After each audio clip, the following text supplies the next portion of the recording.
Hello! അങ്ങനെ നമ്മുടെ പത്തരമാറ്റിലെ നവ്യ ആ സത്യങ്ങൾ അറിയാൻ പോകുകയാണ് കൂട്ടുകാരെ. നമ്മുടെ ആദർശും നയനയും അപ്പോൾ ഇങ്ങനെ ഡിസ്കസ് ചെയ്യുന്നുണ്ട്. അമ്മ എന്ത് ഭാവിച്ചാണ് ഇത് പറയാൻ പോകുന്നത്? നവ്യ എന്ത് ചെയ്യുമെന്ന് ഒരു പിടിയും ഇല്ലല്ലോ. ഇപ്പൊ പറയേണ്ടിയില്ലായിരുന്നു എന്നൊക്കെ അവർ തമ്മിലിങ്ങനെ ചർച്ച ചെയ്യുന്നുണ്ടേ.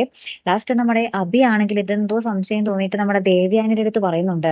നവ്യ സത്യങ്ങൾ അറിഞ്ഞാൽ പിന്നെ ആകെ കുഴപ്പമാകോട്ടെ അമ്മായി എന്നും പറഞ്ഞിട്ട്. അപ്പൊ നമ്മുടെ ദേവയാനി എടുത്ത് വായിക്കുമ്പോൾ പറയുന്നുണ്ട്, "കൂടി വന്നാൽ നീ ചാകുമായിരിക്കും. നീ ചാകുന്നത് തന്നെയാടാ നല്ലത്" എന്നിങ്ങനെ ദേവയാനി ഭയങ്കര സിമ്പിളായിട്ട് പറയുന്നുണ്ടേ. പിന്നെ ഏറ്റവും ഒടുവില് നമ്മുടെ കനക നവ്യയോട് ചന്തമോളുടെ അച്ഛൻ ആദർശല്ല, നിന്റെ ഭർത്താവ് അഭിയാണ് എന്ന് പറയുന്ന ഒരു രംഗങ്ങളൊക്കെ തന്നെയാട്ടോ കൂട്ടുകാരെ നമുക്ക് കാണുവാൻ സാധിച്ചതേ.